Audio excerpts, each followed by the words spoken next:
Travis County could raise your taxes to help those impacted by the floods in July. We'll tell you the latest from the county commissioners meeting ahead. Plus, Governor Abbott announced who will lead the state's new cyber command.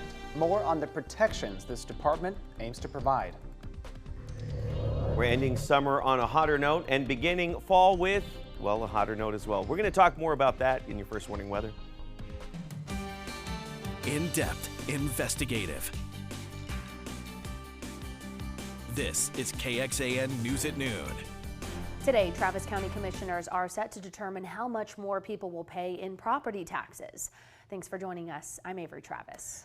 And I'm Will Dupree. The commissioners are meeting right now to talk through a tax increase aimed at helping those impacted by the July floods.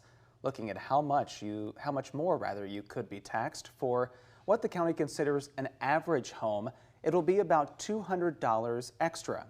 More than $70 of that would be for this disaster declaration. It is important to note, though, that it is one-time funding only. It is not something that would happen every year. Travis County Judge Andy Brown says money has been wiped out from county funds and is badly needed. The biggest part of that expense so far has been the debris costs. And the county, in the debris costs and replacing some bridges and roads and staff time so far has spent $17 million on that effort. And that includes we had a reserve of $15 million, so we spent every bit of that reserve plus $2 million. We had to dip into, I think, our capital accounts for that. Now, one group of taxpayers say they are ready to take legal action over all of this. They don't believe the county is allowed to use that money it'll make from these raised property taxes for anything but addressing flooding from over the summer. They've spent about $17 million responding to that disaster, but they're raising $42 million. And they explicitly said in those public hearings, it is to plan for future disasters. And I support planning for future disasters, but you can't use this trigger to skip the voters to do that. It has to be to respond to that. New today, attorneys have also asked for an opinion from the Texas Attorney General on what's legal and what's not.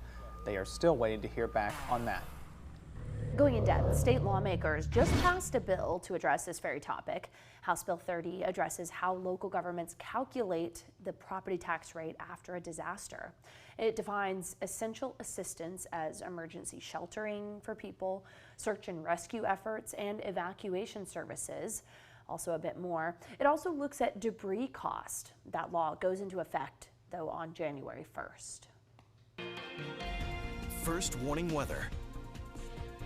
As we enter our noon hour, we're taking a live look out from our Austin Tower camera downtown there in the distance. A gorgeous sunny view out there. Yeah, isn't that the nicest view right now? I think we need that right now. Moment of zen. Exactly. So let's get the latest on what's in store for our afternoon with meteorologist Freddie Vella. Yeah, we continue to take a look at some of the clouds starting to roll back in many spots, including what you're seeing here. Most of the clouds still off to the south a bit, but we're starting to see it kind of creep up to the north just a tad more. Temperatures right now already moving up. 90 degrees in Austin, 88 in San Marcos, Fredericksburg at 82, Georgetown at 88, and Bastrop at 88 as well. We've finally gotten everyone out of the 70s, now into the 80s, and even creeping into the 90s as well. Satellite and radar showing where the cloud coverage is right now, and you can kind of see how it's expanded just a bit more to now include the downtown area. We have some cloud coverage essentially from Mason, Llano, Gillespie, Blanco, all the way into Caldwell County.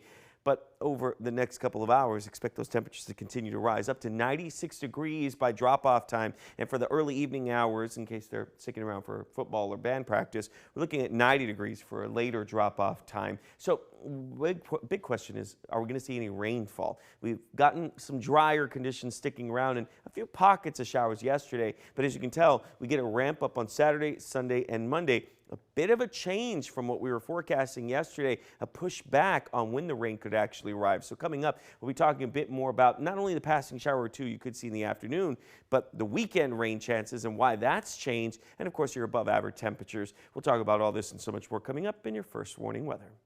Freddie, thank you. This afternoon, prosecutors are expected to file charges against the man they say shot and killed conservative activist Charlie Kirk. Utah's governor says the investigation into the suspect includes interviews with people who know the alleged shooter. The governor says the suspect's roommate and romantic partner is cooperating fully with the investigation. President Trump says he will be at a memorial for Kirk this Sunday in Arizona. Charlie's, I guess you'd call it a funeral. There's the small one.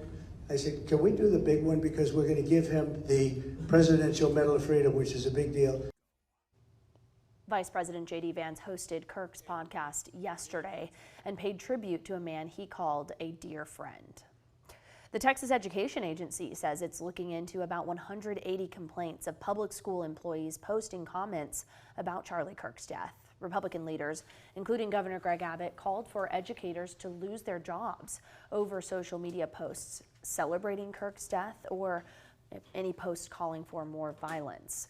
A First Amendment attorney says freedom of speech is strongly protecting public school teachers in this situation, but they added that teachers can be dismissed as a last resort. Tough position. If you have a bunch of parents saying, we don't feel comfortable with this person teaching our children, the school has to do something. Now, whether that something is terminate the teacher as a first step is another question. On Monday, Goose Creek CISD, which is outside of Houston, said it started the process to dismiss a teacher. It noted all teachers have a right to an independent hearing. It added, though, the school board would make the final decision. Today, the governor named who will lead the state's new cybersecurity effort. Governor Greg Abbott said Timothy James White will serve as chief of the Texas Cyber Command. White is a retired vice admiral in the U.S. Navy and the founder of the One Network Connection LLC. During his time in the Navy, White served as commander of the U.S. Cyber National Mission Force. The governor says White's decades of service in the military and his cybersecurity experience will make him an essential asset to prevent and protect against cyber breaches across Texas. His term as chief is set to expire on February 1st, 2027. Governor Abbott signed a bill into law back in June that created the Texas Cyber Command. House Bill 150 passed during the regular session earlier this year after the governor named this as an emergency item. According to the governor's office, the Texas Cyber Command will launch a cyber threat intelligence center aimed at identifying and repairing weaknesses and to educate users on preventing cyber breaches. It will also coordinate with governments on responses to cyber attacks, as well as collaborate with local, state, and federal partners to establish what it calls the gold standard for cybersecurity. The department will be based in San Antonio, and it received $135 million in state funding to get started. All this according to the governor's office. Going in depth, a cyber attack led to the cancellation of classes for most of this week at Uvalde CISD. According to the district there, it detected ransomware in its servers that severely impacted access to essential systems, things like phones, AC controls, and camera monitoring. The district says it reported all this to the FBI and other agencies, which are now investigating. Schools will remain closed until Thursday. We're now less than 50 days away from Election Day in November, so it's a good time to check and make sure you're properly registered to vote, as today is National Voter Registration Day. The Texas Secretary of State's office is reminding you to double check that you're registered in your county.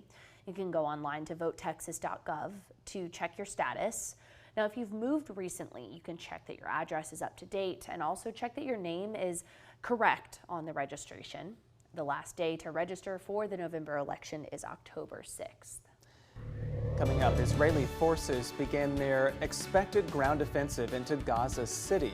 Why this latest move is drawing criticism from leaders around the globe. Plus, we'll learn about the deep and rich history of Mexican Independence Day and its importance to those who celebrate.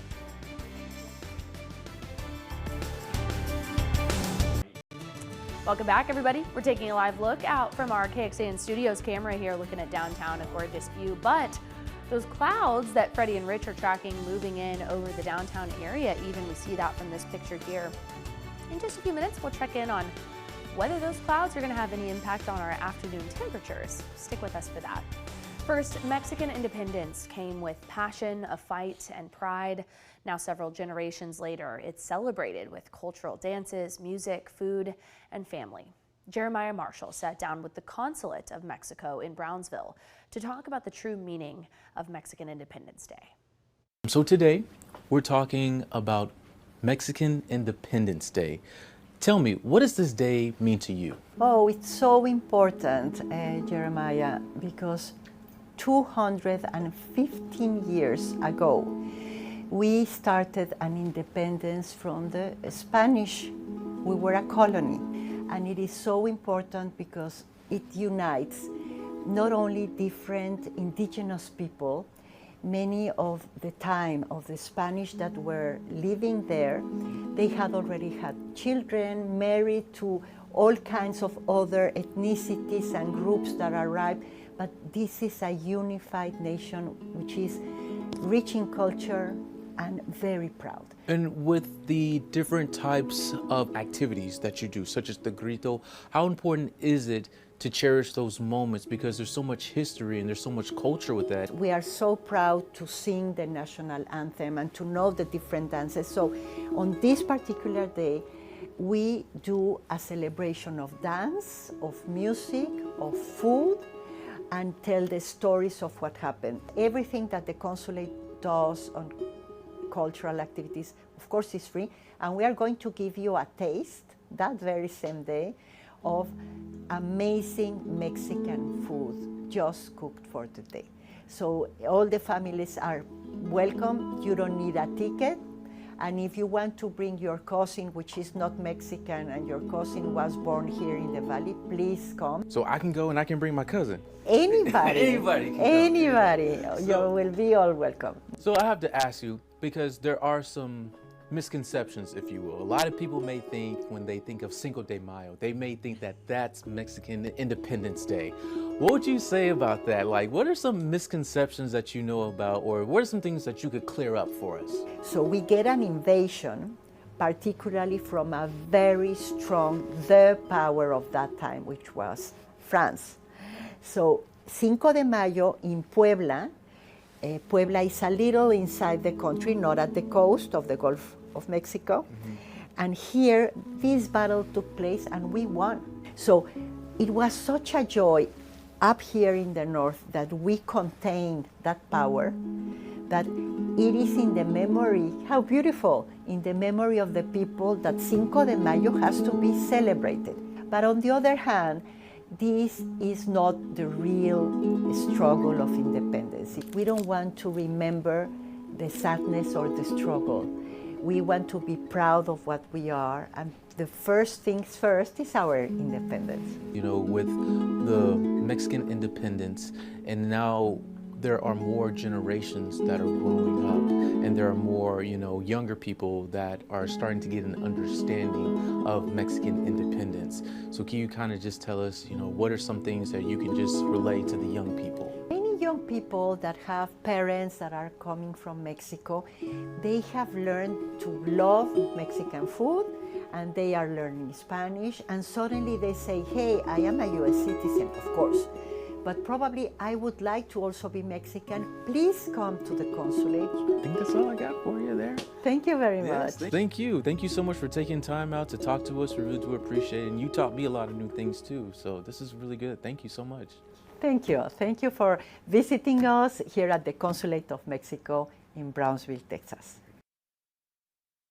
What good energy she has, too. Yeah. That smile is so genuine, and it brings you in.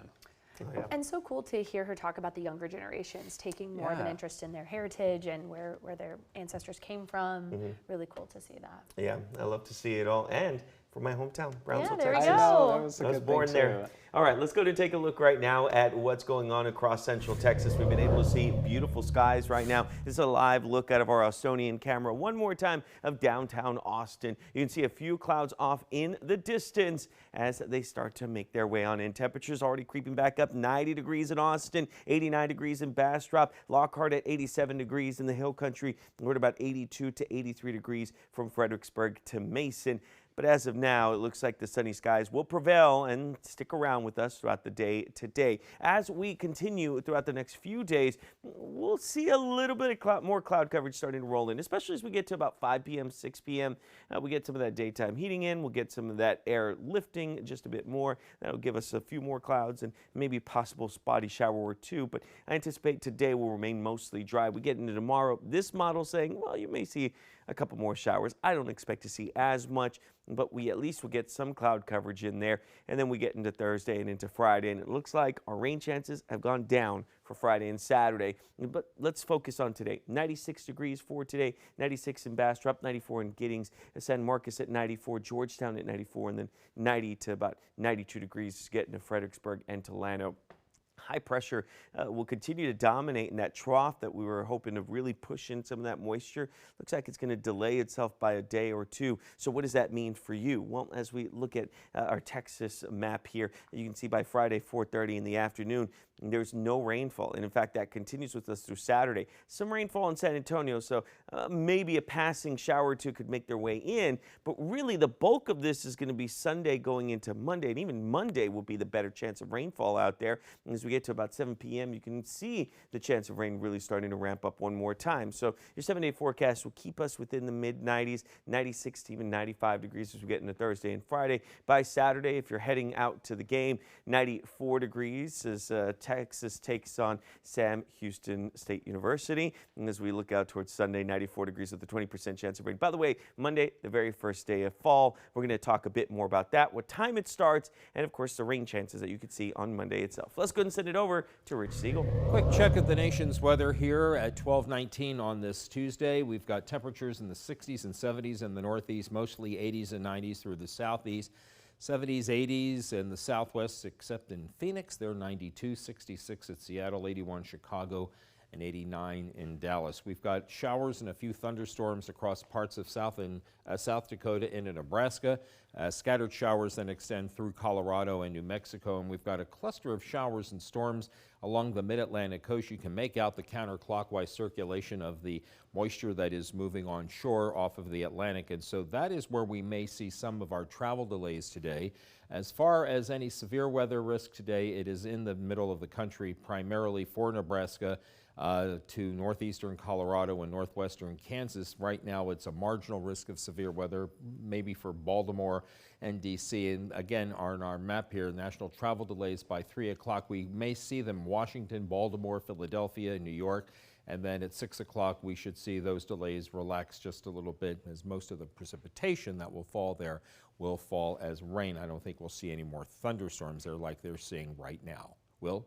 Rich, thanks so much. The fate of TikTok here in the U.S. remains in the air as trade talks with China pick up again. What American leaders have shared about a possible deal. Welcome back, everyone. We're taking a gorgeous live look out in Marble Falls today from our camera there. Looking at the water, beautiful sunny day on this Tuesday. We will check in with Freddie and Rich in a few minutes on your full forecast for today and the rest of the week. First, the White House says the United States and China agreed to a framework that would put TikTok under control of American companies.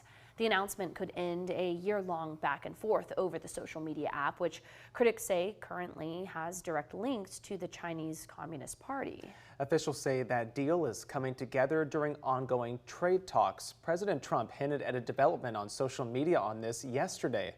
Then Treasury Secretary Scott Bessent confirmed that a framework agreement had been reached. Bessent and other officials are currently in Madrid, Spain for direct talks with China over the ongoing U.S.-China trade war. TikTok is currently owned by Chinese-based ByteDance.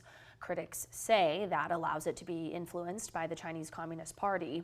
Congress passed a law banning the app in the United States, but so far President Trump delayed the implementation of that law.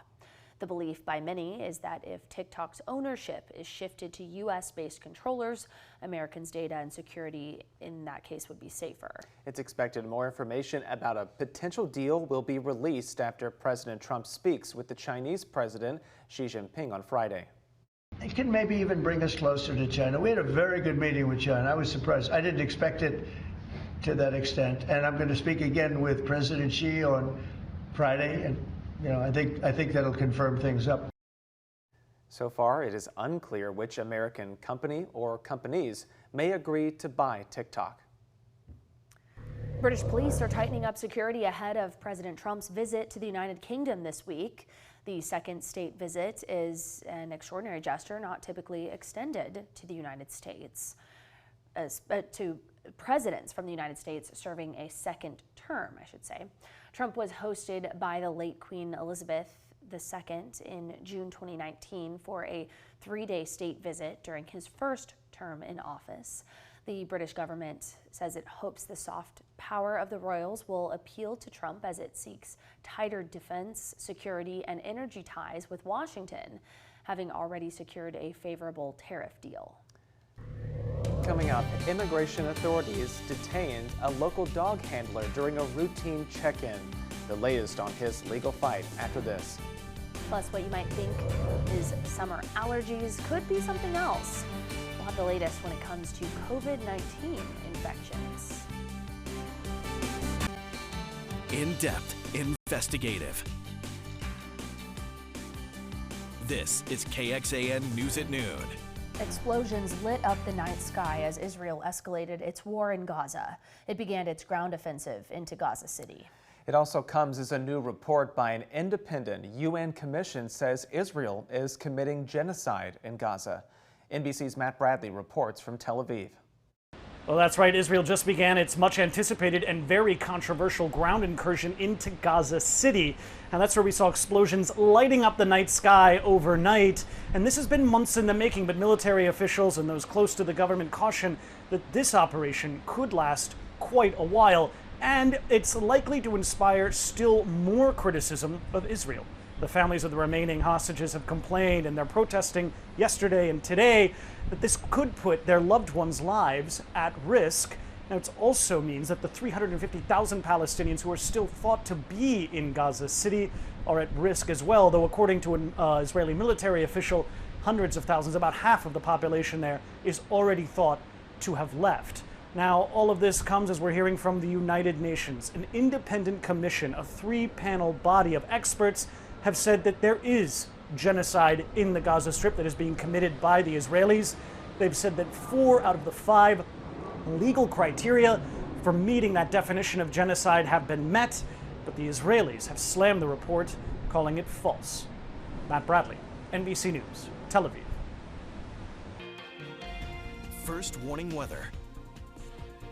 Here in Central Texas, we're taking you out to High Texas to our Covington Cellars camera. Always a gorgeous view from this look here. All the cameras we've been taking so far have shown much more clouds building up throughout our area. So we want to get an update about what's in store for the rest of the afternoon ahead with meteorologist Freddie Vela over there. Well, we'll keep the clouds, but we're also going to get plenty of sunshine in there as well. And that'll help our temperatures continue to rise. Right now, still at 90, but that's looking like it's going to head up too. But this is what it looks like as far as satellite and radar. You can see essentially all the cloud coverage that continues to build throughout Central Texas this afternoon. That live look one more time out of our Covington Cellars camera in High Texas. Still looking beautiful, still looking sunny, and temperatures now at 90 in Austin, 88 in San Marcos, Fredericksburg at 82, Georgetown at 88 degrees in Bastrop. Also joining the 90-degree club right now. As we look throughout the rest of the day today, temperatures will continue to rise. Up to 96 degrees expected for Austin, Canton, Mabry. Now, you may be wondering, are we going to start cooling off anytime soon? Well, as we move into fall, technically our average temperatures are supposed to drop. In fact, fall begins on Monday at 1:19 p.m. We are almost there, folks. But we are going to start the fall off with some heat as well. So coming up, we'll be talking a bit more about your above average temperatures, about a passing shower or two, and then your weekend forecast, that's going to change as well, especially as we get into the first day of fall. That's all coming up in about 10 minutes. Freddie, thank you. An immigration attorney says she's scheduled to meet with her client today after federal immigration agents detained the Austin dog handler last week. The attorney says it happened when her client showed up for a routine check-in of his. C. Ray Traore has been in Austin for about 2 years and does have legal documents to be here. Now there's a campaign pushing for more answers. To spread awareness about him, his coworkers and friends started this. His attorney says while he has not been in any trouble, he does have a work permit allowing him to be legally in the U.S. He did enter the country illegally, though, back in 2023, seeking asylum from West Africa. His asylum case court date is set for next year. Under the Trump administration, his attorney says he could be deported before then. What they're saying is, hey, anybody that's here for less than 2 years, we can do an expedited removal of that person, despite them having an upcoming court date, despite them going through the proper channels. Traore is being held at the Karnes County Immigration Processing Center. We reached out to ICE for more specific information about his detainment. It told us it's looking into his case, and so we'll update you and this story online when we find out more details. President Donald Trump says the United States military struck a speedboat from Venezuela, killing 3 people. The president says the boat was carrying drugs. However, the Venezuelan government argues it is an act of aggression. Washington correspondent Vinay Simlot explains. President Donald Trump says this is a military strike on a boat carrying drugs from Venezuela. The strike killed 3 people, and the president says he has proof the boat had drugs. All you have to do is look at the cargo that was like it's spattered all over the ocean. Big bags of cocaine and fentanyl all over the place. It follows another strike nearly 2 weeks ago. The president says this speedboat was also transporting drugs from Venezuela. The White House says it was carrying members of the Tren de Aragua gang. But national security officials said during a closed briefing on Capitol Hill, this boat turned around and was heading back to shore when it was struck. President Trump says U.S. military strikes have led to fewer boats in the Caribbean. What does that mean? That means there's no drugs coming by sea, but they do come by land. Over the weekend, the Venezuelan government also accused 18 U.S. Marines of raiding a Venezuelan fishing boat in the Caribbean. What were they looking for? Tuna? The Venezuelan president asked. Venezuela is empowered by international law to confront this aggression, he added. I don't want to see us get into some war with Venezuela because the president is just blowing ships willy-nilly out of the water. President Trump is one step closer to sending the National Guard to Memphis. On Monday, the president signed a memo in the Oval Office establishing a federal task force. He calls the Memphis Safe Task Force, and he says it's a step towards deploying the Guard, but also other federal law enforcement agencies, including the FBI and ICE. This team will deploy the full powers of federal law enforcement agencies and enforcement generally to restore public safety and get dangerous career criminals off of our streets. Democrats in the city say they don't want the National Guard there, however. So we have to understand that this is not just a Memphis problem, it's a Tennessee problem. That's correct. So we need to make sure that we align ourselves, make sure that our communities are not subject to government overreach. President Trump also suggested that Chicago and St. Louis could be next. Austin police have arrested 4 people in connection to a burglary case in the West Campus area. Visitors staying at an Airbnb say they found suspects inside stealing their luggage. The suspects fled, and the victims ended up tracking one of their stolen items to a home on West 21st Street. Austin police arrested the 4 people you're seeing here on your screen on various charges, including burglary. They say they also found a woman who claimed she was sexually assaulted and drugged. Medics took her to the hospital. As many of our local school districts are beginning the second month of classes, new concerns are emerging about the rate of vaccination among children. Doctors say 95% of kids should be vaccinated against measles, mumps, and rubella to protect against an outbreak. That's called herd immunity. However, an NBC News review of data found in our viewing area, only Bastrop, Fayette, and Caldwell counties reported MMR rates above 95%. The review, though, found the vast majority of parents in the U.S. do vaccinate their kids with at least some of the recommended shots. If you've been sniffling or sneezing lately, you're not alone. KXAN's Grace Reeder explains wastewater testing in Travis County shows COVID-19 actively is extremely high. Physicians say that's starting with allergy-like symptoms for some people. It's the subject of several Austin Reddit threads. What's the summer cold going around? That cold may not be a cold, the comments quickly pointing out.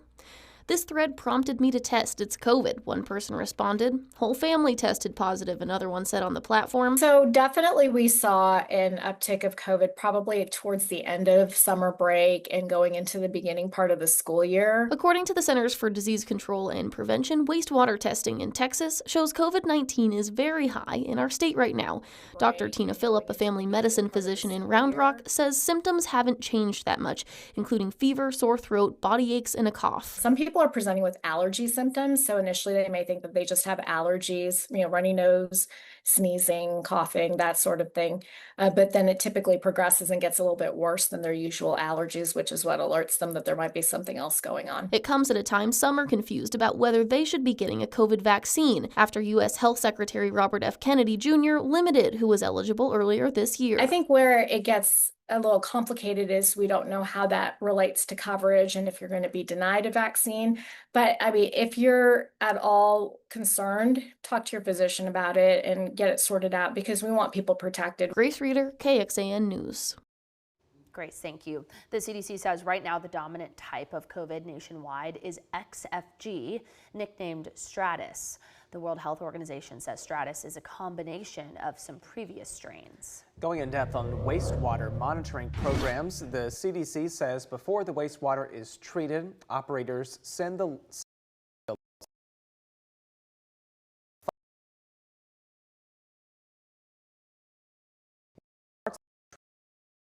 to track fentanyl and other presence of drug consumption. For example, San Francisco started this 2 years ago to track trends and improve that city's response. Starting next month, some Central Texans will need to stop pumping groundwater completely. Last week, the Barton Springs Edwards Aquifer Groundwater Conservation District declared Stage 3 drought. The district is asking people to reduce their watering by 30 to 100%, and that includes people living in Kyle and Buda. Here's the reason. Despite a mild summer with a major rain event, of course, our aquifers still didn't get much help. They got a lot of heavy rainfall in the Colorado River Basin, which benefited the Highland Lakes, but the heavy rainfall did not take place over the recharge zone for our territory. This is the second time the groundwater district has declared Stage 3. The last was in 2023. Tonight, Kyle City Council members vote on the city's budget, which includes a rate hike on water services. The city says its water rates are not driven by the drought level. Coming up, your skincare could be doing the opposite of what it's supposed to, help your skin. We'll tell you what some common mistakes are dermatologists are revealing and the simple steps you can do to keep your skin glowing.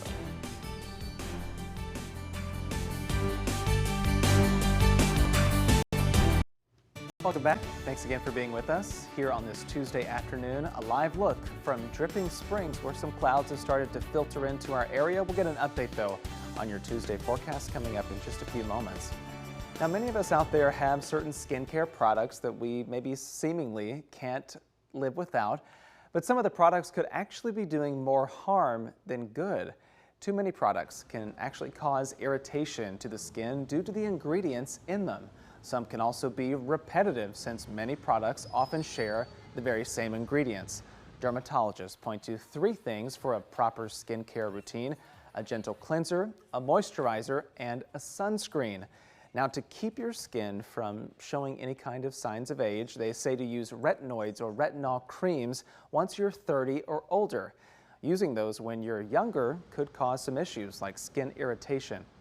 Social media is having such a huge influence on what we're using in our skin, and every individual is acting like their own clinician and trying to diagnose their own skin type and experiment with different regimens. A lot of this is about taking away the noise and simplifying and really getting a baseline understanding of what is your skin type, what are some of the ingredients that I might need. It obviously may come as no surprise, but everyone's skin type is different, so it is best to keep it simple and easy with a regime that works best for you.